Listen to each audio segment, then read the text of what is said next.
So I am the head of the Central region now. What that means is that I oversee the strategy, formation and execution, and I also manage the relationships within KL and Selangor. Right now we have 31 fellows placed here. So in 2014, I was a fellow, so that's when I was teaching and projecting my voice every day. I understand that you graduated from Oxford. Yes, I did. You would have been a very inspiring teacher. Funnily enough, the students in my school were not at all familiar with the idea of Oxford, so going to such a university didn't really make a difference. I graduated with a degree in chemistry. How did I get into Teach for Malaysia? I heard about it in 2011 when they were just starting up, and in 2012 they had their first cohort of teachers, and I had 2 friends who were part of that cohort, so I was following their experiences closely, and it was something I was interested in doing, I think because by that time I realized I did not want a career in chemistry. Yeah, so I was exploring other options. There could have been so many other options, right? I mean, the chemistry graduate from Oxford, one of the top universities in the world, ending up with Teach for Malaysia. What actually inspired you to actually try that? Because, I mean, being a teacher in Teach for Malaysia requires you to travel to the rural areas of the country, right? I think it's because I feel that teachers have always played a very big role in my upbringing, and they've been very transformational in that sense, in terms of like determining what I was exposed to and what I wanted to do growing up. So that's why I wanted to also be able to try that. I had a good chemistry teacher. I see. And that helped with me becoming very good at chemistry. Okay. The time will come where flashbacks of your life appear before your very eyes. I think it was far more challenging than I thought it would be. It was very humbling and rewarding. I think students are very innocent and pure, and they don't mask anything the way like an adult might. It was also challenging because it was a very different environment from what I grew up with. Because I grew up in Kuching, which is like relatively urban, and compared to where I taught, which was in a oil palm rubber estate. Yeah.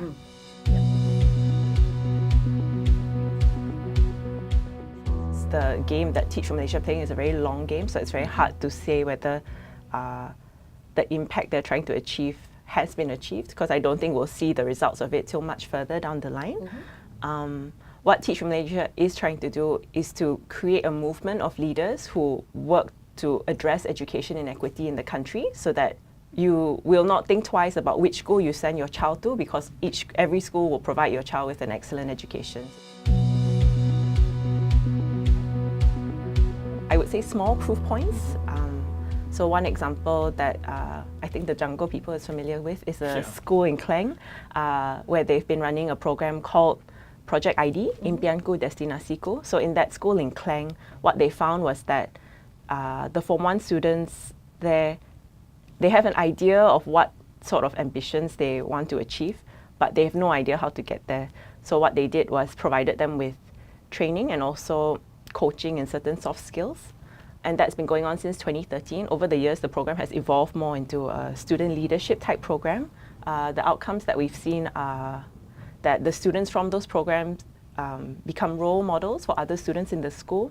One of them actually went on to start his own program because he felt very inspired by what he went through with Project ID. So what he provides is free tutoring to Form 3 students who are sitting for PT3. Nice. Yeah.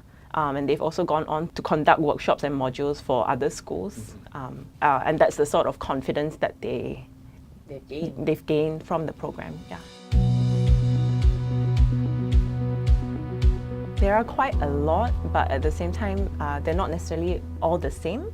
I would say our alumni are trying out different solutions. Nice. Yeah, so one other example that I can think of within the Klang Valley region is a program called My Readers, which is a literacy program, because they found that during their experience, there were a lot of students who just couldn't read even though they were in secondary school. So they found that very alarming.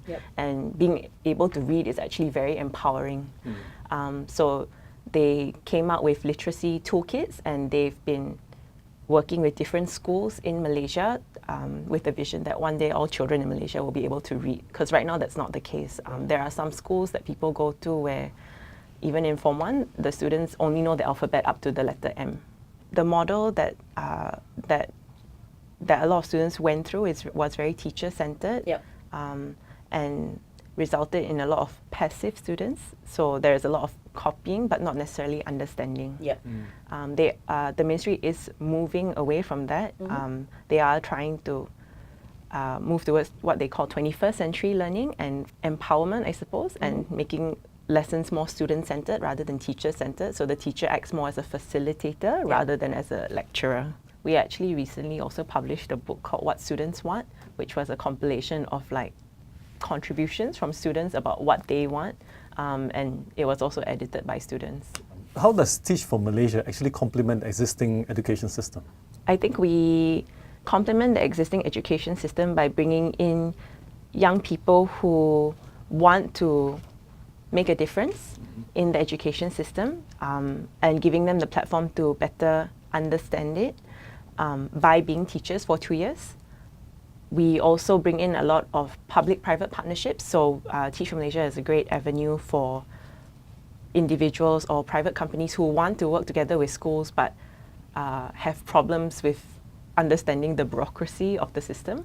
But because we work together very closely with the schools and with the district and state level education officers, we're able to navigate that. Could there be something a bit more advanced to take advantage of this private and government relationship?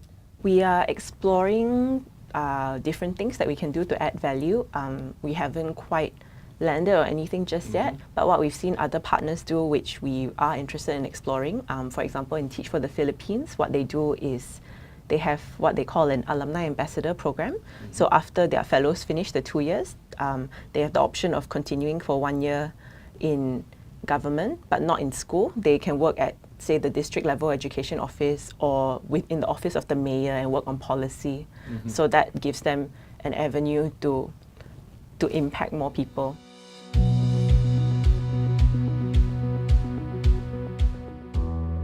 I think the biggest thing that I want to see at this point is for more representation from students and teachers, because of, especially from students, oftentimes conversations go on and decisions get made around like, oh, we should implement this policy and that policy, but the people who are on the receiving end are the students, and they have no say, and then they kind of continue being passive, and they don't feel like they have a voice. And I think it's something we should move more towards also, given that like the students who are in Form 1 now will be able to vote by the next GE because of the changes in the voting age.